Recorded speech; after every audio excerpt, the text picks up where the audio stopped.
પિતાજીએ ભગતસિંહની અને ક્રાંતિકારીઓની વાર્તાઓ સંભળાવી તો બનવાનું તો બહુ મન થાય છે, પણ શરૂઆત નથી કરી શકતો. તો મારો પ્રશ્ન એ છે કે જુનૂની કેવી રીતે બનવું? જે પોતાની કામનાના સ્વાર્થના અવસર જલ્દી ઓળખી લે તેને આપણે સમજદાર બોલી દઈએ છીએ ને. જે અવસર ઓળખ્યા પછી તેને પકડવાનો ઉપાય, યુક્તિ, જુગાડ જલ્દી લગાવી લે તે પણ સમજદાર થઈ જાય છે. જે જ્યાં જુએ કે ફાયદો નથી થઈ રહ્યો ત્યાંથી જલ્દીથી ગાયબ થઈ જાય તેને પણ આપણે સમજદાર બોલીએ છીએ. તો આ આશયમાં નિષ્કામી જુનૂની હોય છે. મેં એટલે કહ્યું હતું કે જો ખરેખર સાચું જીવન જીવવું છે, ગીતાનું જીવન જીવવું છે, કૃષ્ણમય જીવન જીવવું છે, તો જુનૂની થવાની તૈયારી હોવી જોઈએ પૂરેપૂરી. તે જુનૂની હોવાની વાત નથી, તે જુનૂની કહેવડાવવાની વાત છે. નમસ્તે આચાર્યજી.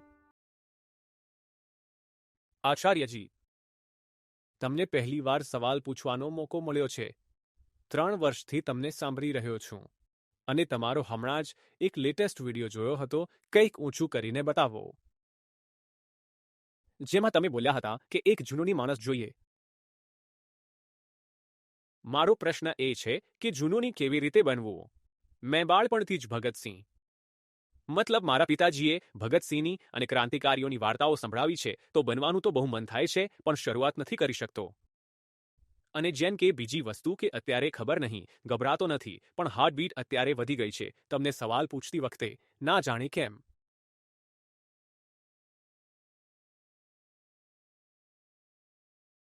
જુનૂની આ અર્થમાં કહ્યું છે કે જેમને આપણે સમજદાર માનીએ છીએ તેમની સમજ બીજું કંઈ નથી હોતી. કામનાને પૂરી કરનારું તેમનું જ્ઞાન, જોડતોડ, સિદ્ધાંત અને જુગાડ હોય છે. જેની પાસે કામના પૂર્તિ માટે આ બધા ઉપાય હોય છે તેને આપણે સમજદાર કહી દઈએ છીએ. કે જે પોતાની કામનાના સ્વાર્થના અવસર જલ્દી ઓળખી લે તેને આપણે સમજદાર બોલી દઈએ છીએ ને. જે અવસર ઓળખ્યા પછી તેને પકડવાનો ઉપાય, યુક્તિ, જુગાડ જલ્દી લગાવી લે તે પણ સમજદાર થઈ જાય છે. જે જ્યાં જુએ કે ફાયદો નથી થઈ રહ્યો ત્યાંથી જલ્દીથી ગાયબ થઈ જાય તેને પણ આપણે સમજદાર બોલીએ છીએ. તો આ આશયમાં નિષ્કામી જુનૂની હોય છે. નિષ્કામી તમારી સામે આવે, તમે તેને પૂછો અહીં કેમ આવ્યા છો, અને તે બોલે બસ એમ જ, જસ્ટ લાઈક ધેટ, તો તમે બોલશો કાં તો આ ધોખેબાજ છે, કાં મૂર્ખ છે, કાં તો આની પાસે કોઈ છુપાયેલો હેતુ હશે જે આ બતાવી નથી રહ્યો, ધૂર્ત છે, કાં તો જો આની પાસે ખરેખર કોઈ ઉદ્દેશ્ય નથી, મારી પાસે આવવાનો છતાં પણ આવ્યો છે, તો આ મૂર્ખ છે. તો એટલા માટે નિષ્કામીને દુનિયા જુનૂની જ સમજે છે. અને મેં એટલે કહ્યું હતું કે જો ખરેખર સાચું જીવન જીવવું છે, ગીતાનું જીવન જીવવું છે, કૃષ્ણમય જીવન જીવવું છે, તો જુનૂની થવાની તૈયારી હોવી જોઈએ પૂરેપૂરી. તે જુનૂની હોવાની વાત નથી, તે જુનૂની કહેવડાવવાની વાત છે. જો તે જુનૂની થવાવાળી વાત છે તો પછી તો આખી ગીતા અર્જુનને જુનૂની બનાવવા માટે બોલાયેલી છે. પરંતુ આને જ થોડી વધારે તમારે સાંકેતિક દ્રષ્ટિથી જોવાની છે તો જુનૂનીનો એક પ્યારો અર્થ પણ નીકળી આવશે. કરીએ. હા સર. તો આ 3 હોય છે. આ 3 યાદ છે ને સારી રીતે?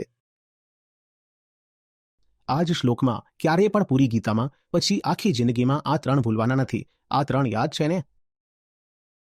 આ 3 હોય છે. તો આ તમે કોણ છો આ ત્રણેયમાંથી?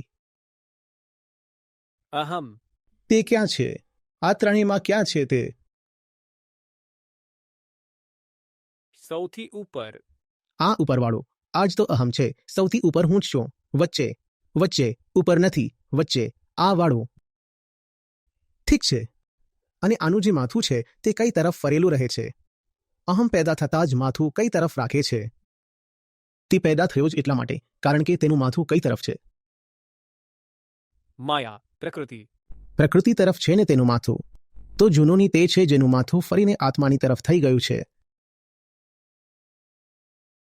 જેનું માથું ફરીને આત્માની બાજુ થઈ જાય તે જુનૂની છે. તેને જ પછી તમે આત્મમુખી પણ બોલી શકો છો. જુનૂનીને આપણે બધા પેદા થઈએ છીએ માયામુખી. આપણા બધાનું સહિયારું નામ છે, એટલે જ તો જે આત્મજ્ઞાની છે તે લોકોમાં તફાવત નથી કરતો. કહે છે આ બધાનું તો એક જ નામ છે માયામુખી. તો તફાવત કેવી રીતે કરું? તેને પહેલો મળશે, બોલશે આવો માયામુખી બેસો. બીજું આવો માયામુખી બેસો. ત્રીજું આવો માયામુખી બેસો. તો જ્યારે બધા એક છે તો શું તફાવત કરવો? તો શરૂઆત મતલબ વિદ્રોહ તો થાય છે આચાર્યજી બહુ, પણ તે પછી સમજમાં નથી આવતું કે હવે શું કરીએ. મતલબ કારણ કે બહુ બધી વસ્તુઓ પ્રત્યે થાય છે તે ડિફરન્ટ. વિદ્રોહ પૂરો થઈ ગયો તે પછી પૂછી રહ્યા છો હવે શું કરીએ? વિદ્રોહ ચાલી રહ્યો છે તો તેમાં એટલો સમય મળી જાય છે કે પૂછી રહ્યા છો કે કંઈક પાર્ટ ટાઈમ બીજું જણાવી દો અને શું કરીએ? વિદ્રોહ જો ચાલી રહ્યો છે તો તમને તો તે આખા ગળી જશે ને. વિદ્રોહ કોઈ નાની વાત હોય છે. કોની વિરુદ્ધ તમે વિદ્રોહ કરી રહ્યા છો? આ ત્રણેયમાં કોની વિરુદ્ધ કરી રહ્યા છો? માયાની વિરુદ્ધ. માયા શું છે? નાની મોટી વસ્તુ છે, રમકડું છે, બાળકોની ઢીંગલી છે તે. હા, પછી શું છે તે? ચારે બાજુથી ઘેરી રાખ્યા છે. ચારે બાજુથી ઘેરી રાખ્યા છે ને. તે જન્મથી લઈને મૃત્યુ સુધી બધું છે. તેનું નામ માયા છે. માયા. તમે તેની વિરુદ્ધ વિદ્રોહ કરી રહ્યા છો, પછી પૂછી રહ્યા છો વિદ્રોહ તો ચાલી જ રહ્યો છે, બીજું કંઈ કામ જણાવી દો. આ કેવી રીતે કરશો તમે? બીજું કંઈ કામ કેવી રીતે કરી લેશો? વિદ્રોહ પૂર્ણકાલીન કામ હોય છે, ફૂલ ટાઈમ. કોઈ પૂછે શું કરો છો? બોલો ધંધાકીય વિદ્રોહી છે, પ્રોફેશનલ રિબેલ. તે પછી કરવા માટે સમય ક્યાં? ઉર્જા ક્યાં? કેવી રીતે કંઈ બીજું કરી રહ્યા છો? અને આ જ લોકો કરે છે ને આ મૂન લાઇટિંગ. આ દિવસમાં વિદ્રોહ અને રાત્રે કોઈ બીજું કામ કરી રહ્યા છે. તે નહીં ચાલે. મૂન લાઇટિંગ જ કહીએ છીએ ને તેને ભાઈ. આ જ ચાલે છે કે દિવસમાં ક્યાંક જોબ કરે છે અને રાત્રે ક્યાંક બીજે પણ જોબ કરી લે છે. અધ્યાત્મમાં આ નથી ચાલતું.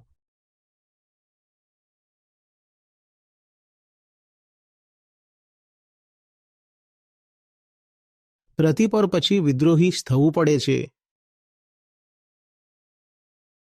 દરેક કર્મમાં, દરેક પળમાં, અને આ જ અધ્યાત્મ છે. સતત વિદ્રોહ. હા, તે આચાર્યજી મતલબ એવું રહે છે કે અમુક સમયે ભૂલી જવાય છે તેને. જ્યારે પોતાના વિશે મતલબ વિચારવાનો ટાઈમ રહે છે. કોઈ સિચ્યુએશનમાં મતલબ બહુ વધારે રહે છે તેના વિશે.